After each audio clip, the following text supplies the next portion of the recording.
This is Dr. J. Welcome to Thesising 101, where your social life is non existent.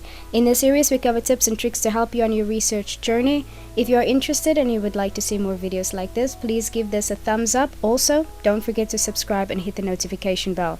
Today's focus is on how to string sentences together. Let's get right into it.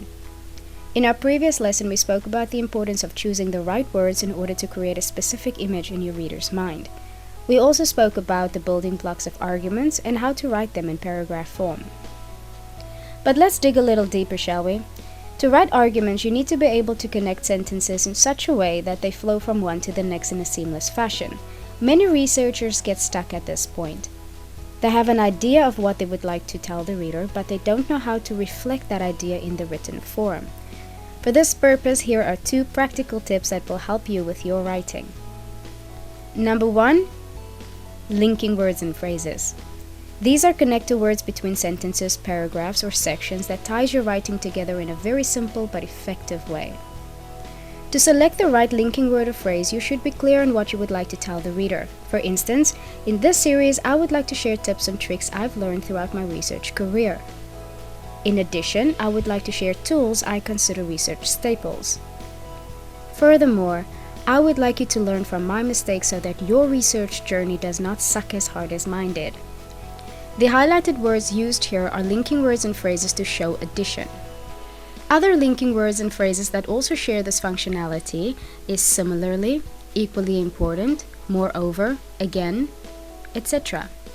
Let's look at a slightly more complicated example where linking words and phrases with different functions are used to express one idea.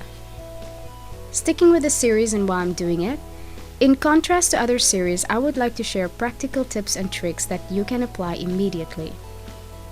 By using the linking phrase in contrast, I'm making the reader aware that I'm comparing my series with others. In the next sentence, I would like to emphasize the importance of the practical contributions of the series by using an emphasizing linking word or phrase. For example, in fact, these tips have to be so practical that non-researchers can use them too. Now I want to show the reader that I've thought about including tutorials that are focused on explaining theoretical stuff. For this, I will include another contrasting linking word or phrase, this time focusing on contrasting the different types of tutorials I would like to create. While the main focus of these tutorials is on tips and tricks, a branch will also be dedicated to explain research and other theoretical concepts. As you can see, you can use linking words and phrases with different functionality to express one idea. Using linking words and phrases is much more than just connecting sentences together. It forces you to think about the value of each sentence. By thinking of the value, it prevents you from rambling in your writing. There are many linking words and phrases that serve many different functions. For instance, you can use it to indicate time, to prove, to summarize, to show disagreement, so many more. If you want the full list, click on the link in the description box below and I will send it to you. The second tip is to use standardized language between sentences. Using this technique does not preclude you from using linking words and phrases. They can be combined or interchanged. It all depends on what you would like to express to your reader. Here is an example of standardized language between 2 sentences. It cannot be overemphasized that IT, without the presence of a business goal in itself, has little to no value. The value comes from what IT enables through strategic intent. There is standardized language between these 2 sentences which automatically links them in a seamless fashion. Here is a bonus tip on how to improve your writing. If you have reservations about whether your reader understands what you are trying to tell them, you can add things such as examples, figures, or tables.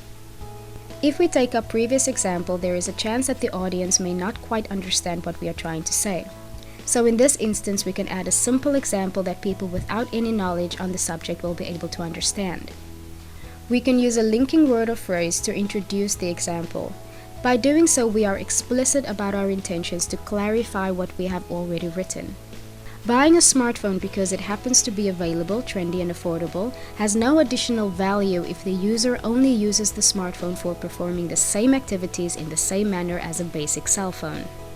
As you can see, to create one coherent paragraph, we used both standardized language and a linking word or phrase. In summary, assess the value of each sentence. Link sentences with linking words or phrases or standardized language. If you think the reader may not understand something, clarified with an example, figure, or table. That concludes this lesson. The next one is on how to write an introduction and a conclusion. Thank you for watching. Let me know what other topics you would like me to cover. Signing off.